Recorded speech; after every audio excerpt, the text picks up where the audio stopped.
ఒక అబ్బాయిని అడిగారు. అదే క్రమంలో బాబు ఇఫ్ యూ డోంట్ మైండ్ నీకు ఏం అవుతావు అని కోరితే స్టూడెంట్ అన్నాడు. అతను ఏం చెప్పాడంటే, సార్ 6, 5, 4, 3, 2, 1, 0 అన్నాడు. ఇదేంద్ర అంటే కౌంట్ అని చెప్పాడంటే 6 మీన్స్ నాకు 6 డిజిట్స్ శాలరీ సార్, అంటే 6 అంకెల జీతం, ₹1,00,000 జీతం కావాలా. 5 నేను వారానికి 5 రోజులు పని చేస్తా, 2 days రెస్ట్ తీసుకుంటా ఫ్యామిలీతో. చూడు సార్ ఎంత మంచి కోరిక. 4 4 చక్రాల కారు కావాలి. 3 3 bedroom ఫ్లాట్, ఒకటి నాకు నా భార్యకి, మా అమ్మ నాన్నకి, నా బిడ్డలకి.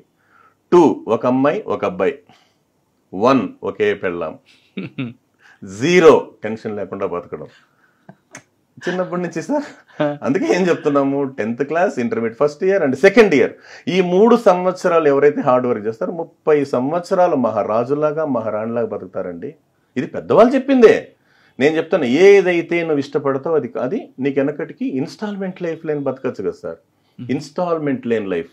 అదే క్రమంలో ఇంకో చిన్న మోరల్ స్టోరీ ఉంది సార్. ఒకసారి US లో చిన్న ప్రయోగం చేశారంట సార్. 100 మంది స్టూడెంట్స్ని క్లాస్ రూమ్లో కూర్చోబెట్టి వాళ్ళకి ఇష్టమైన స్వీట్స్ ఏమైనా రాసి ఇవ్వండిరా బాబు అంటే, వాళ్ళు లడ్డు, గులాబ్ జామ్, జాంగరీ అని చెప్పి అంత స్లిప్పులు రాసిచ్చారు.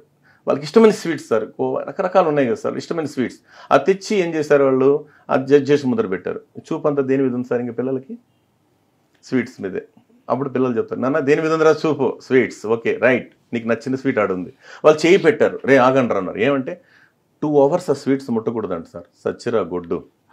ఎవరైతే 2 గంటలు ముట్టకుండా ఉంటారో వాళ్ళకి మేము 1+2 ఇస్తాం అని చెప్పేసి డోర్ లాక్ చేసుకుని వెళ్ళిపోయారు.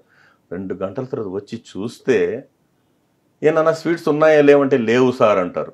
సరే, అప్పుడు మన దగ్గర ఉన్న సబ్జెక్ట్ ఏంటి, 60 members ఎత్తుకొని తినేశారంట సార్. ఓహో, వాళ్ళు ఇచ్చే స్వీట్స్ కోసం మేము ఎదురు చూస్తుంటామని. 40 ఉన్నారు కదా సార్ బ్యాలెన్స్, దాంతో 30 members ఈ పక్క ఆ పక్క గిల్లుకొని తిన్నారంట. రిమైనింగ్ 10 వాళ్ళు స్వీట్ టచ్ చేయలేదంట sir. After 20 years what they are doing now అని చెప్పి సర్వేకి పోతే, ఆ 60 members they are doing ordinary life sir.